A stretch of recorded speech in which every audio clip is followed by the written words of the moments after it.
Welcome to my mini blog. सकाळू सकाळू शांतिर शोइथिले मामा देखले उठ बहुत कष्ट उठिया पड़ा। ठाकुर को प्रणाम कली तापर मु नित्य काम सारी टेस्ट नहीं टिके सुंदर किना ब्रश कर देली।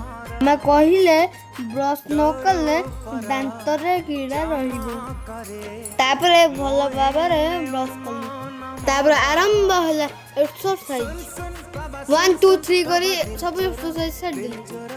आपण जानि चंती एक्सरसाइज आम देह पाई बहुत हित सबु बेले एक्सरसाइज कले आपण फिट रहिबे। छुट्टी पर पीसी आसिले तांको तिके हक कर देली। पुणी देखाउनी ब्लॉग रे रोज बाबा।